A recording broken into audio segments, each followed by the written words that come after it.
Iny ary. Amin'ny anaran'i Jesosy Kristy Tompo avy any Nazareta, miarabantsika mianakavy. Mpanaraka tsy mahafoy an'izao fandarana iarahana aminay avy ao amin'ny fikambanana Revay biblika izao. Mankasitraka, mankatelina tanteraka amin'ny fo, amin'ny saina, amin'ny fanahinay mihitsy izay satria mampahery anay koa ny mahatsapa ny tsy fahafoizanareo ny fiarahana isaky ny tonga ny fotoana tahaka izao. Alohan'ny iverenantsika ny amin'ny etimody kely izay nasaina nataontsika tamin'ny fandarana teo aloha dia mbola tsindriko ihany ho antsika mpandefa mesazy hoe tsara mba asiana anarana fiantsonanao ilay mesazy alefanao zany satria indrindra ao anatin'ny fitondranam-bavaka dia zava-dehibe ny hoe manonona ny anaranao eo anatrehan'Andriamanitra izahay. Dia azadino zany ny rehefa mba manoratra an'ireny mesazy ireny nareo dia soraty ery amin'ny farany ary ny anarana fiantsonanao fotsiny. Io na anaram-bositra na ny anaranao anatina kopia na kara-panondro ny zava-dehibe ny anaranao ho tonononay eo anatrehan'Andriamanitra. Manaraka fandarana Revay biblika tsika misy ny fotoana iresantsika ny lanjam-bidin'ny anarana araka ny baiboly. Fa zay zany tsindriko tsara fotsiny. Faharoa, rehefa miantso nareo amin'ny telefona dia aza kasena tompoko ny numéro. Fa de tsy mandray numéro kase mihitsy izahay. Zay zany afatra anankiray. Tsy ndagaga ianao hoe misy numéro amin'ny television na amin'ny fomba nahitanao an'ity fandarana ity dia miantso ianao dia tsy mandray izahay.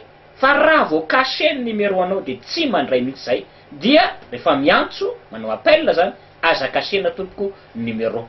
Fa raha ohatra ka manahirana anao hoe fantatray ny numéro anao dia tsaratsara kokoa amin'ny alalana mail na amin'ny alalana réseaux sociaux reny ianao no miresaka na commentaire amina YouTube reny satria amin'ireny matetika presque anonyme ihany satria tsy de tena anonyme anarana no ataon'ny olona eo, tsy voatery sary. De valinay tsara ianao amin'izay fa raha vao numéro telefona tompoko aza kasena.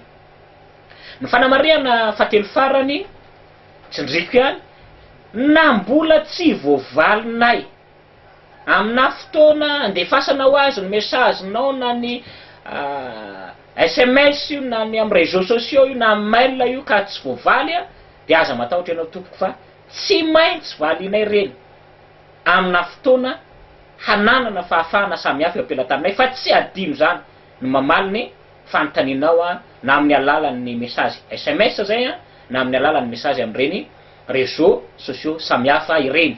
Antsika moa amin'izay manontany amin'ny adresy Facebook dia io anarana hitanao ao amin'ny écran io ihany io fotsiny no tapenao eo amin'ny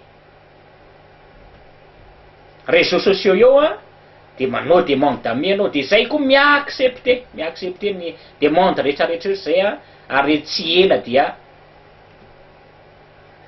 afaka miresaka amin'ny alalan'izany réseaux sociaux zany.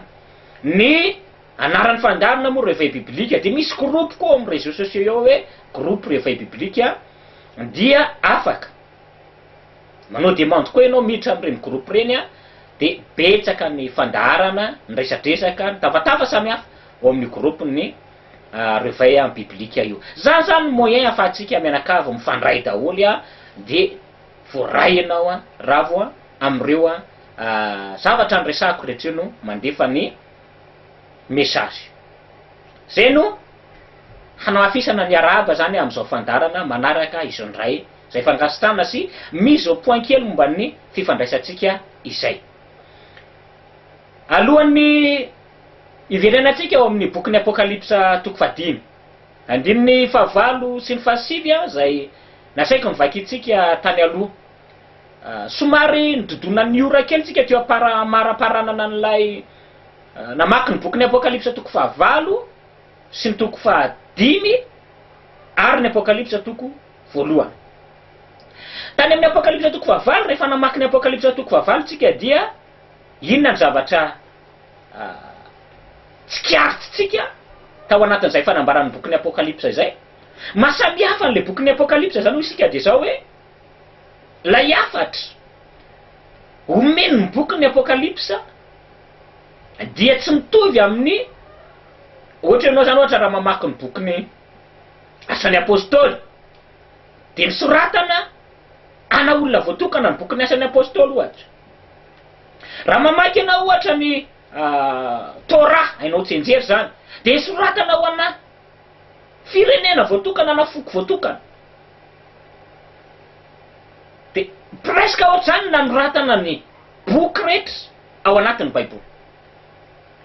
Fa ny bokin'ny apokalipsa farafaratsiny vao mamaky an'le bokin'ny apokalipsa anao de inona zavatra voatsokanao farafaratsiny tsy olo tokana nanoratana na fiangonana tokana nanoratana an'ilay bokin'ny apokalipsa fa farafaratsiny hoa zany raha hoe mijery ara-baky teny fotsiny isika de fiangonana 7 any amin'ny tanin'ny Azia.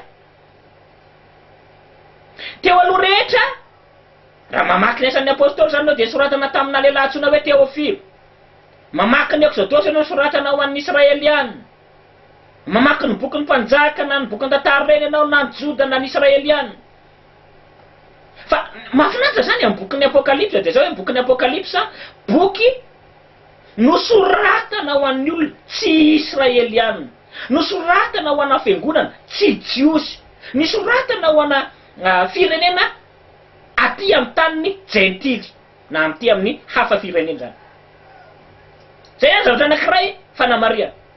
Fanamariana faharoa mety voatsikaritrao zany rehefa namaky an'le apokalipsa toko fahavalo ianao fa ny mesazy hoentin'ny bokin'ny apokalipsa mihitsiny de tsy mesazy ho an'ireo tany anaky 7 reo hoe fiangonana 7 any Asia, na Azia, Efesosy, Smyrna, Pergamos, Tiatira, Philadelphia, Laodicea. Tsy soratana fotsiny ho an'ireo fiangonana 7 na reo tanàna 7 reo fotsiny ny bokin'ny apokalipsa fa manana mesazy universel ho an'ny tany rehetra. Tsy ohatra ny bokin'ny Exodosy, ohatra ny bokin'ny Jeremia na ohatra ny bokin'ny tsy haiko fitomanina na Isaia ohatra. Zay nisoratana manokana ho ana firenena voatokana hoe ny Israeliana, ny Joda, ny Edomite, ny Tiro, ny Sidoniane, ny Babiloniane. Fa ny apokalipsa de manana mesazy na afatra ho an'ny tany rehetra. Zay mahatonga antsika rehefa nakasatony aniako tamin'ny fandarina teo alohany amin'ny apokalipsa toko fahavalo de tsikaritsika teo hoe rehefa tonga le loza any bokin'ny Isaia ianao mahita loza, any bokin'ny Jeremia ianao mahita loza. Fa reny loza reny raha mahatsikaritra ireo de hoe firenena voavaka mihitsy hoe hoasiko ny Edomita. Ezekiel 35 ohatra zany mahita an'izany ianao. Ny Jeremia fa 50 fa 120 de mahita ianao hoaringako ny Babiloniana ataoko tonga tany efitra. Mamaky ny bokin'ny Exodosy ianao hoaringako ny Egyptiana. Mamaky ny bokin'ny Jeremia ianao raha manota eo an'lokonareo ilay naharolanitra sy ny tany de ho foanako tsy firenena eo an'loko matsy ny Israeliana. Zany hoe firenena voatokana ny atongavan'le loza. Fa ilay apokalipsa toko fahavalo vakitsika kosa de ny planeta tany mihitsy misy mesazy, misy afatra avy amin'ilay Andriamanitra naharolanitra sy ny tany. Ka rehefa tonga le loza de tsy ny hoe ny tanin'ny Babilona na ny tany Egyptiana na ny tanin'ny Romana na ny tany Israeliana ohatrany tany amin'ny testamenta taloha intsony no destiny ho tratran'le loza fa ny planeta tany mihitsy.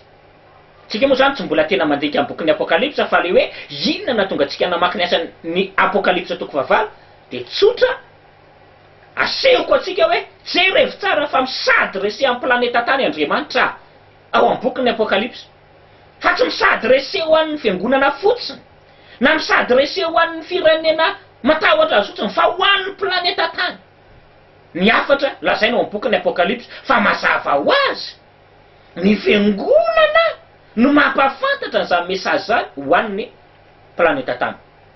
De hitatsika eo rehefa namaky ny apokalipsa toko fahavalo tsika tamin'ny fandarina teo aloha dia ny apatelon'ny tany, ny apatelon'ny ranomasina, ny apatelon'ny zava-mananaina, globe terrestre le tenena no hiaran'ilay loza avy amin'ilay naharin'ny lanitra sy ny tany. Noho izany Raha namaky ny apokalipsa toko voalohany zany tsika teo fandarana teo aloha ny hoe rehefa nino an Jesosy Kristy Tompo avy any Nazareta isika nandatsaka ny rany de iny rany Jesosy Kristy Tompo nalatsany teo ambony hazo fijaliana iny nanao atsika ho fanjakana dia ho mpisorona ho an'Andriamanitra ray de ho aniza zany zay mesazaina zay afaty zay tsy ho an'ny Israeliana zany zay tsy ho an'ny Hebreo tsy ho an'ny Jiosy fa ho an'ny firenena zay nandefasana an'le afatra ao am-bokin'ny Apokalipsa. Averiko tsara mazava lay destination androatana amin'ny bokin'ny Apokalipsa. Fiangonana fito any Azia any amin'ny tanin'ny Gentile zany.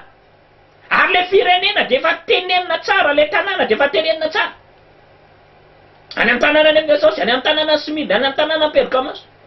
Tsy Israeliana zany, tsy Jiosy zany, tsy Levite zany, tsy Hebreo zany. Raha miteny zany ny apôstôly Jauna zay nanoratra ny Apokalipsa ka miteny eo amin'ny toko voalohany vavakitsika tamin'ny fandarana teo aloha hoe noho ny amin'ny rano Jesosy Kristy Tompo latsaka teo ambony hazo de tonga mpisorona ho an'Andriamanitra ray isika. Iza ary le isika? Ny Israeliana ve? Non. Ny Jiosy ve? Tsia. Ny Levita ve? Ny antony de tsotra. Lay bokin'ny Apokalipsa ne tsy nisoratana ho an'ny Jiosy, tsy nisoratana ho an'ny Israeliana, tsy nisoratana ho an'ny Levita, tsy nisoratana ho an'ny Hebreo, nisoratana ho an'ny hafa firenena, nisoratana ho an'ny firenena any Azia. Ka reo olona any Azia, reo Aziatika, reo hafa firenena mino an Jesosy reo zany, marimarina kokoa, mino rano Jesosy. Dia voavidy de nataon'Andriamanitra ray fanjakana sy ho mpisorona ho azy noho ny amin'ny rano Jesosy. Ka ilay mpisorona resahan'ny bokin'ny Apokalipsa na le kohenina zany ho azy. Le kohenina resahan'ny bokin'ny Apokalipsa zany tsy le kohenina resahan'ny Hebreo toko fafito andininy fa dimy intsony la hoe tsy maintsy avy amin'ny Levita. Ny Torah zany, ny Torah ny teneniko, ny lalàna. Raha miantso mpisorona ianao de tsy maintsy avy amin'ny tantaram-pirazanana ny mampisorona anao. Fa ny mpaminany kosa na ny Nevim, raha miresaka mpisorona ianao tsy voatery avy amin'ny tantara-pirazanana. Nevim zany be dia be ao am-boky Nevim misy faminaniana milaza hoe afaka atao mpisorona ianao ary afaka manao fisorona eo anao lenarinlanitra sy ny tany na dia tsy avy amin'ny taranaki Leviana. Zany hoe tsy ny tantara-pirazanana. Fa ny mahafinaritra ao am-bokin'ny Apokalipsa ndray de zao, rehefa mino ny rano Jesosy ianao na iza tsy mijery tantara-pirazanana tsony Andriamanitra. Satria Jesosy maty eo ambony hazo fijaliana de maty eo ambony hazo fijaliana ho an'ny Jiosy aloha, de avy eo ho an'ny Gentilis, de avy eo ho an'izao tontolo zao. Ka na iza na eo amin'ny Jiosy na eo amin'ny Gentilis mino an'io rano Jesosy io de mpisorona ho an'Andriamanitra ray izy, na Jiosy na Gentilis. Ary ny aloha tsindriko tsara fa amin'ny akapobe iny matsy ny antsoina hoe Jiosy ny dikany teny hoe Jiosy de hoe Joda avy amin'ny fahababona. Joda avy amin'ny fahababona, zay ny antsoina hoe Jiosy. Amin'ny akapobeany zany ny Jiosy ny teneniko tsy de misy mpisorona. Satria ny Hebreo toko fafito andininy fahadimy avaiza mpisorona? Avy amin'ny Levita. Avy amin'ny Levita. Levita ray amin'ny zanakalany Jakoba 12. I Joda ray amin'ny zanak Jakoba 12. Foko samihafa mihitsy zany no akana ny mpisorona ka alaina avy amin'ny Levita, de ny mpanjaka alaina avy amin'ny Jiosy na ny Judaisme. Amin'ny akabeany zany tokony hafahafa amin'ny sofintsika. Raha misy olona miteny hoe za Jiosy de mpisorona, tsy lôzika zany. Averiko, ny dikany teny hoe Jiosy de avy amin'ny teny hoe Joda avy amin'ny fahababona. Rehefa avy babo ny Joda ka netiny Zerobabela iverina any amin'ny tanin'ny Israeliana tamin'ny andro Zerobabela sy Nehemia de iny fiverenany judaisme kany Jerosalema indray iny antsoina hoe jiosy fa tsy hoe le vita miverina avy any Jerosalema akory ao a zay mahatonga an' Jesosy avy any Nazareta tety ambony tany tsy antsoina mpisorony zany mihitsy izy satria inona izy jiosy avy amin'ny Jeosy mifamonjena ka tsy misy jiosy mpisorony zany hoe avy amin'ny fokony Joda nefa mpisorony na avy amin'ny fokony Benjamina nefa mpisorony tsisy an'izany any amin'ny Torà fa misy any amin'ny Torà ny mpisorona de tsy maintsy avy amin'ny fokony Levy ao a ny dikan'izay zany aloha efa tsy manaraka ny lalàna hoe le rangahy sy lava volombava be jiosy de mpisorona izy Kohenina tsisy azany ny Kohenina tsy maintsy avy amin'ny taranaky Levy Hebreo 7:15 fa taranaky Levy tsy voatery mpisorona ny antsoina hoe jiosy tsy maintsy avy amin'ny fokony Joda no baboany Nebokadnezara araka ny faminaniany Jeremia 29 de netiny Zerubabela niverina tamin'ny andron'ny Ezra sy Nehemia de reo n'antsoina hoe jiosy ka hoana ary lasa misy jiosy mpisorona am'izao apetrakitsika fotsiny baraingo apetrakitsika fotsiny baraingo a satria afaka manontany tsara nareo hoe iza zany le mpisorona tamin'ny andron'ny Jesosy na tamin'ny andron'ny Mesia ranofreny misy ary Kaiafa tao ohatra misy azavaina tsara tsika fa maneho anareo an'ilay fanehoana zany atao anatin'ny soratra masina zany nareo zay milaza ny tena no jiosy ka nitsizy de tsy marina mihitsy zany hoe avy amin'ny jiosy zany ny taranaka mpisorona zany fa avy amin'ny Israelita na avy amin'ny Levita ny mpisorona de zay zavatra diso zay zany ny raseténa Andriamanitra na ny lorany an' Jesosy teo ambony hazo fijaliana hoe raha misy jiosy teo mpisorona zany zao raha misy jiosy teo Kohenina zany zao de mila maninona izy satria aloha tsy avy amin'ny fokony Levy fa avy amin'ny jiosy Hebreo Israelita fa tsy avy amin'ny fokony Levy ka raha teo tonga mpisorona zany le milaza ny tena no jiosy am'izao fotoany re zao reny a de mila maninona izy Apokalipsa 1 ndiny fahinaka hatramin'ny fahavalony vakitsika tany aloha mila mino ny rany Jesosy de tonga mpisorona ary tsindriko tsara fa na tena le vita mpisorona rety amin'ny vanim-potoana ny fahasoavana tsy le tantaram-pirazanana ntsony no mampisorona azy eo an'olo lenary lanitra sy ny tany fa ny finono ny rano Jesosy ny rano Mesia ny rano Yahosoa ny rano Yesoa ho an'izay miteny an'izany io no mampisorona fa tsy le tantaram-pirazanana intsony satria efa maty eo ambony hazo fijaliana Jesosy zay zany ny lanjam-bidiny lay mino ny rano ny Mesia atonga anao mpisorona eo anatrehan'Andriamanitra fa tsy eo amin'ny tantaram-pirazanana ntsony satria an'izao vanim-potoana mbola misy milaza ny tena no Kohenina avy amin'ny tantaram-pirazanana de mangahiahy ianao re satria tsy misy tempoly anaovanareo fisoronana ntsony zao tsisy trano lay aorinareo ntsony zao ry Levita tsisy tsony ka mianana misy tombony lehibe zany ho an'izay milaza ny tenany hoe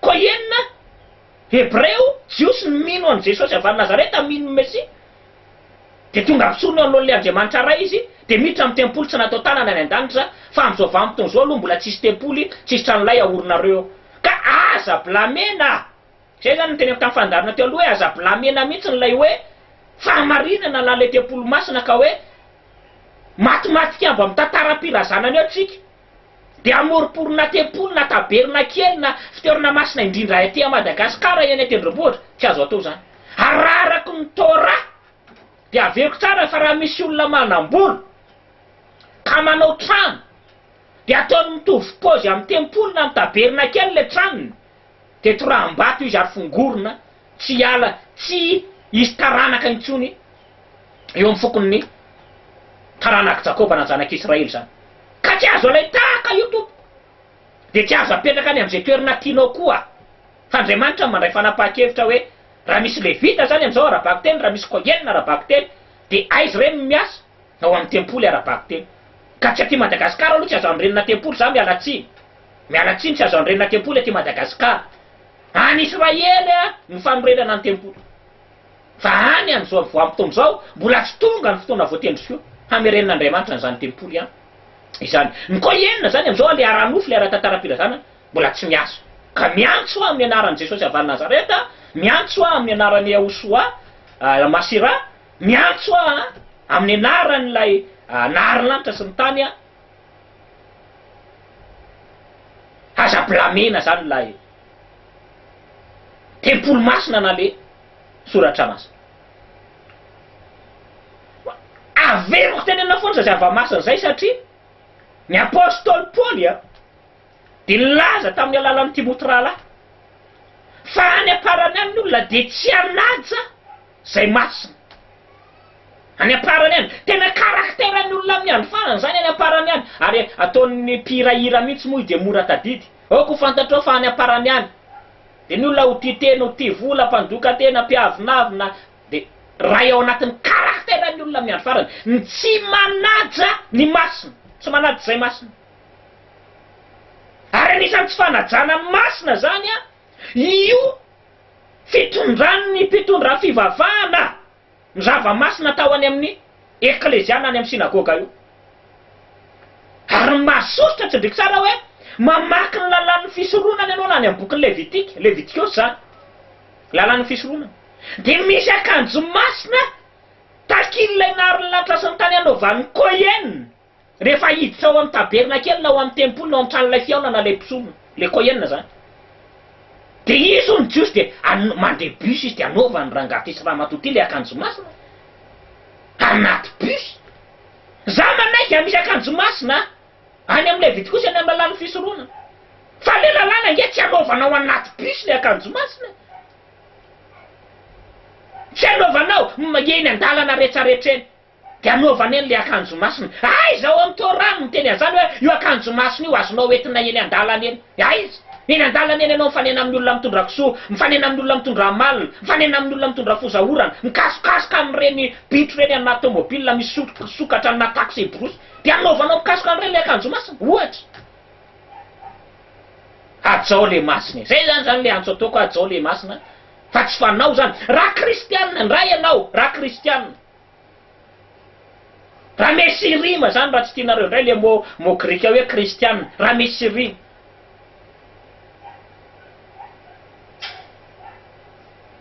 Jesosy avy any Nazareta na ny Mesia na Yahosoa na Yesoa de miteny hoe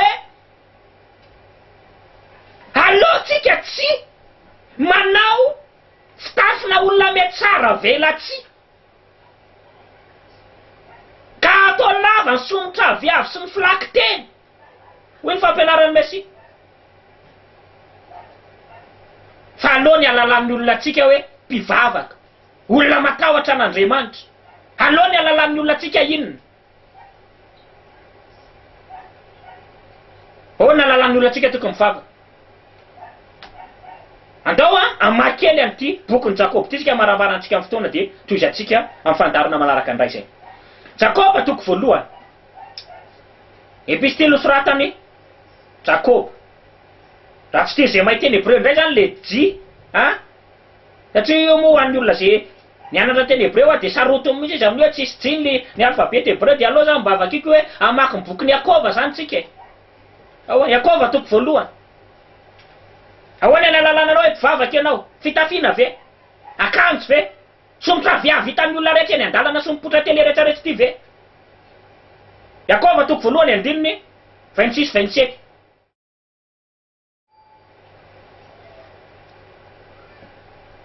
Andao ary Jakoba toko voalohany andininy 26-27. Raha misy manao azo mpivavaka nefa tsy mameno vavany fa mamitaka ny fony de zava-pona ny fivavahana zany olony zany. Izao ny fivavahana madio sady tsy misy loto eo anatrehan'Andriamanitra ray, ny mamangy ny kamboty sy ny mpitondra tena amin'ny fahoriny ary ny miaro ny tena tsy izy pentipentina avy amin'izao tontolo zao.